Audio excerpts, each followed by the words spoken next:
I walked out of Logan Pierce's office with empty hands and a threat ringing in my ears. You'll never survive out there. 6 months later, I stood in that courtroom, watching him beg for mercy. This isn't a story about luck. This is about how I turned the tables on a man who thought he could destroy me. He was wrong, dead wrong. And by the time I was finished, everyone in Austin's business district knew exactly what happens when you underestimate someone who has nothing left to lose. My name is Emily Carter. And for 3 years, I was the best senior business development director Pierce Global Ventures had ever seen.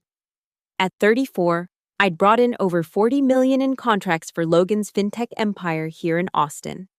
I worked 16-hour days, missed family dinners, and turned down job offers from competitors because I believed in what we were building. Logan Pierce was everything you'd expect from a tech CEO who'd never earned a dollar he didn't steal from someone else's work. Charming in boardrooms, ruthless behind closed doors, and convinced that everyone around him was expendable. I should have seen it coming. The Meridian deal was supposed to be my crown jewel, a $12 million contract that would have secured our Q4 numbers and my promotion to VP. I'd spent months nurturing the relationship, flying to Dallas twice a week, learning their CEO's golf handicap and his daughter's college plans. When they finally said yes, I thought I was untouchable. That's when Logan struck. The contract had a clause about data protection standards that I'd flagged for legal review. Standard procedure, but somehow, between my desk and the legal department, that clause disappeared. When Meridian's lawyers caught the omission 2 days before signing, they pulled out entirely. Suddenly, I was the one who'd overlooked critical details and jeopardized the company's reputation. The termination meeting lasted exactly 7 minutes. Logan sat behind his glass desk, flanked by HR and legal, reading from a script about performance issues and failure to meet professional standards. I knew it was a setup, the missing clause, the convenient timing, the way he wouldn't meet my eyes. When the others left, Logan walked around his desk and perched on the edge, close enough that I could smell his expensive cologne. His voice dropped to a whisper. You were getting too comfortable, Emily, too confident. You forgot who really runs this place. He straightened his tie, that same gesture he made after every small cruelty. You'll never survive out there. I'll make sure of it. The security guard was waiting outside his office. I had 15 minutes to pack 3 years of my life into a cardboard box while my former colleagues avoided eye contact. By 5 o'clock, I was sitting in my car in the parking garage, terminated, humiliated, and broke. But Logan made one crucial mistake that day. He assumed I'd just disappear, find another corporate job, and accept my place in his narrative. He didn't know that being underestimated was about to become his biggest weakness. 3 weeks later, news of my misconduct had spread through Austin's tight-knit business community like wildfire. Logan's version of events painted me as incompetent, untrustworthy, and unstable. Job interviews ended abruptly. Networking events became minefields of whispered conversations and turned backs. That's when I decided to stop playing defense. The decision to start Carter Consulting Group wasn't born from ambition. It was born from desperation. With my reputation in tatters and my savings account dwindling, I had 2 choices: roll over and let Logan win, or build something he couldn't destroy. I emptied my 401k, took out a second mortgage on my small house in South Austin, and borrowed $15,000 from my sister. The total war chest? $43,000 to go head-to-head with a man worth $20 million. On paper, it was suicide. In reality, it was the only move I had left. My office was a corner desk in a WeWork space downtown, surrounded by 20-something app developers and social media consultants. While they debated the merits of kombucha brands, I was cold calling small business owners, offering restructuring services for companies that Logan's empire wouldn't even notice. The first 3 months were brutal. I'd wake up at 5 a.m., work until midnight, and fall asleep at my laptop more nights than I care to admit. My first client was a struggling family restaurant that paid me in cash and leftover enchiladas. The second was a boutique marketing firm that could barely afford my reduced rates. It wasn't glamorous, but it was mine. Slowly, something started to click. These small businesses didn't need flashy presentations or corporate buzzwords. They needed someone who understood their problems and could solve them efficiently. I restructured their operations, streamlined their workflows, and helped them find revenue streams they'd never considered. Word spread through Austin's small business community the way gossip spreads through a small town. The restaurant owner recommended me to his supplier. The marketing firm introduced me to their landlord, who owned 6 other properties with struggling tenants. Each success built on the last. By month 4, I had 12 active clients and a waiting list. I hired my first employee, a sharp MBA graduate who'd been laid off from a startup and was hungry to prove herself. We moved to a real office, nothing fancy, but with actual walls and a conference room that didn't smell like someone else's lunch. The breakthrough came when I landed Southwest Manufacturing, a mid-sized company that was hemorrhaging money due to outdated processes. Their CEO, Maria Santos, had heard about my work through 3 different referrals. The contract was worth more than everything I'd made in the previous 5 months combined. Logan's network had blacklisted me from the corporate world, but he'd never paid attention to the small business community. It was his blind spot, and it was becoming my strength. 6 months after walking out of Pierce Global with nothing, I was running a profitable consulting firm with 18 clients and growing. I wasn't just surviving, I was thriving. More importantly, I was building something that Logan's influence couldn't touch. That's when he decided to remind me why I'd left his office with a threat instead of a handshake. The war was about to begin in earnest. The first sign of Logan's counterattack came through Google Alerts. Someone had flooded review sites with 1-star ratings for Carter Consulting Group, all posted within a 6-hour window. The comments were eerily similar: unprofessional, failed to deliver, waste of money. None mentioned specific projects or outcomes, just generic corporate assassination. I knew Logan's style: subtle, deniable, and devastatingly effective. Within days, the digital assault escalated.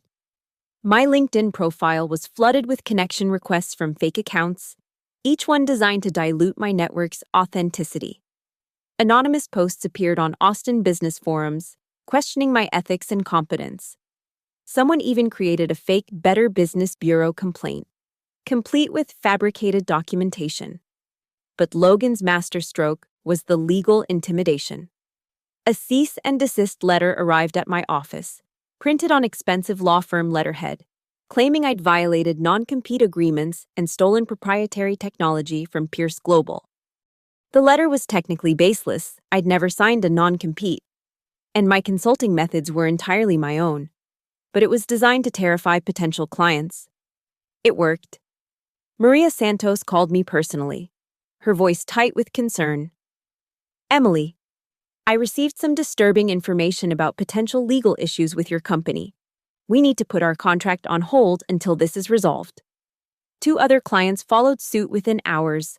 My carefully built momentum was crumbling. The phone calls started next.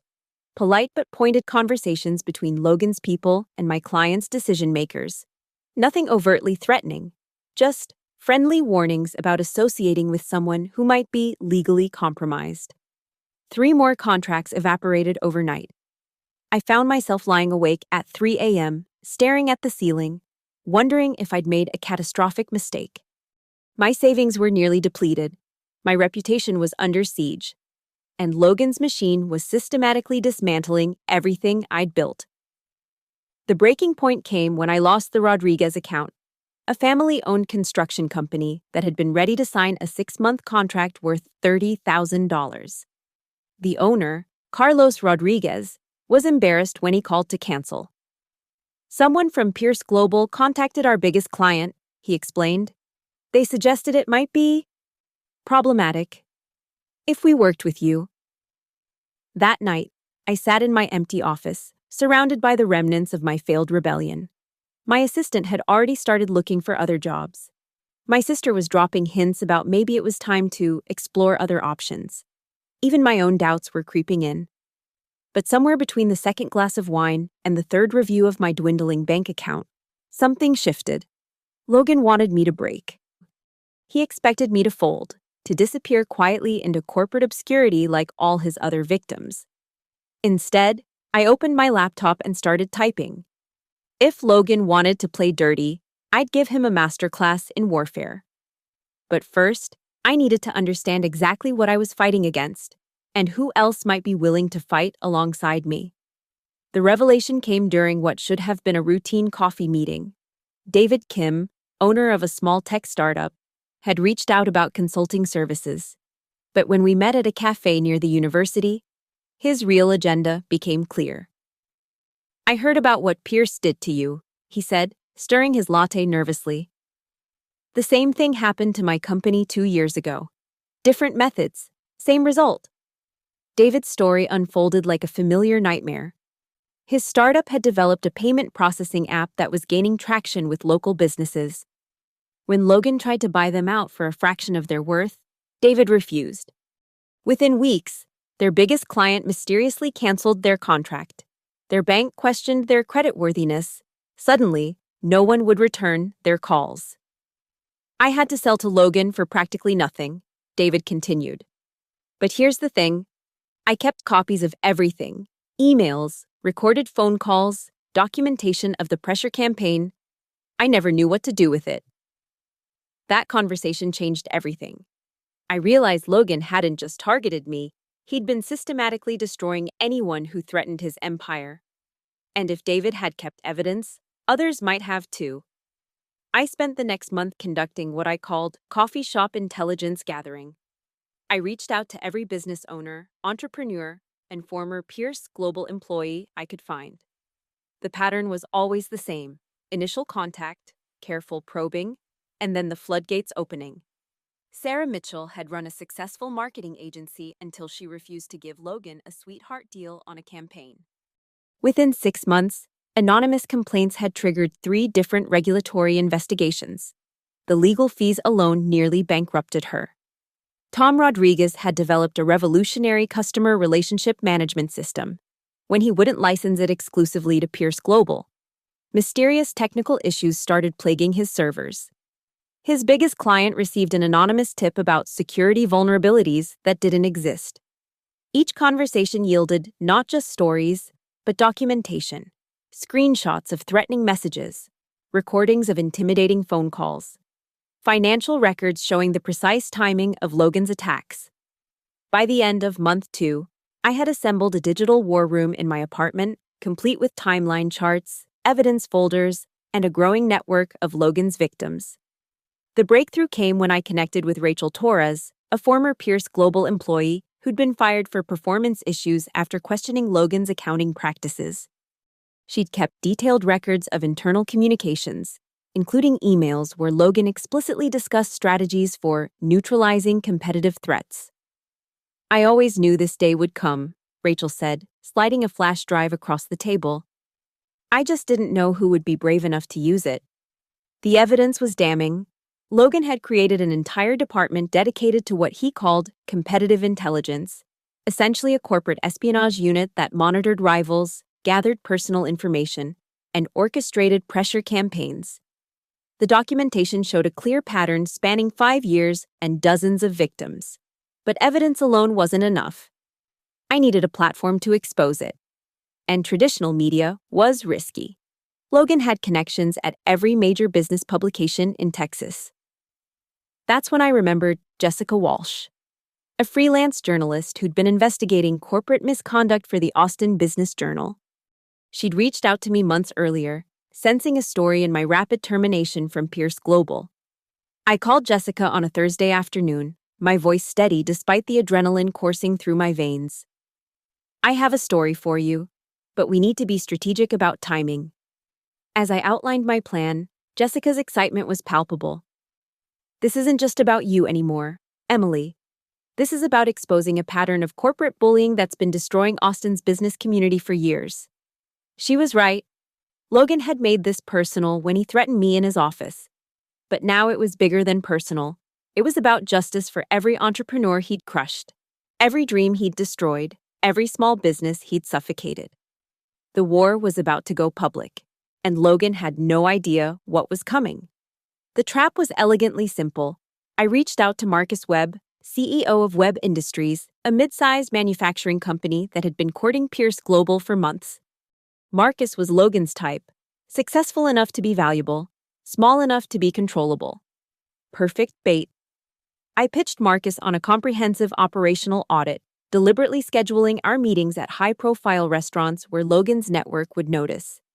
I made sure to mention Web Industries in social media posts, drop hints about a major new client to mutual contacts, and even had my assistant accidentally send an email about the web contract to the wrong recipient, someone who worked at a Pierce Global vendor. Logan took the bait exactly as I'd hoped. Within 48 hours, Marcus received a call from Logan personally, offering an exclusive partnership deal that would make my services unnecessary. When Marcus politely declined, explaining he was already committed to working with me, Logan's tone shifted. "You should be careful about Emily Carter," Logan told him. "She's facing some serious legal issues, stolen intellectual property, breach of contract. I'd hate to see your company get dragged into that mess." Marcus recorded the conversation, just as I'd asked him to. But Logan wasn't finished. 3 days later, Web Industries Bank received an anonymous tip about potential financial irregularities that triggered an unexpected credit review. Their insurance company got a similar call questioning their risk assessment. A regulatory inspector showed up unannounced, citing concerns raised by industry sources. Each incident was documented, time-stamped, and added to my growing file. The final provocation came when Logan's lawyers filed an official lawsuit against me, claiming I'd stolen proprietary client information and violated trade secrets. The filing was aggressive, personal, and filled with easily disprovable allegations. Logan was so confident in his ability to destroy me that he'd gotten reckless. That recklessness would cost him everything. The preliminary hearing was scheduled for a Tuesday morning in Travis County Court. Logan arrived with 3 lawyers in expensive suits, radiating the arrogance of someone who'd never lost a fight. He barely glanced at me as he took his seat, probably expecting me to settle out of court like all his other victims. Instead, I stood up with my single attorney and a banker's box full of evidence. "Your Honor," my lawyer began, "we're not here to defend against Mr. Pierce's baseless claims. We're here to expose a pattern of corporate harassment, illegal business practices, and systematic destruction of competition that has plagued Austin's business community for years." Logan's face went pale as we began presenting our case. Email chains showing his competitive intelligence operations, recorded phone calls of intimidation tactics, financial records proving the timing of his attacks, testimony from David Kim, Sarah Mitchell, Tom Rodriguez, and 8 other victims who'd finally found the courage to speak. But the nuclear moment came when Rachel Torres took the stand. Her testimony about Pierce Global's internal practices, backed by the documents she'd preserved, painted a picture of a company that operated more like a criminal enterprise than a legitimate business. "Mr. Pierce personally directed these campaigns," she testified. "He kept a list of targets in his office safe. He called it his problem solver." The courtroom erupted. Logan's lawyers scrambled to object, but the damage was done. Every major business reporter in Austin was in that courtroom, and they'd just witnessed the systematic dismantling of one of their city's most prominent CEOs. Jessica Walsh's article hit the Austin Business Journal's website that afternoon, complete with audio recordings and documentary evidence. The headline read, "Pierce Global CEO accused of corporate terrorism campaign against local businesses."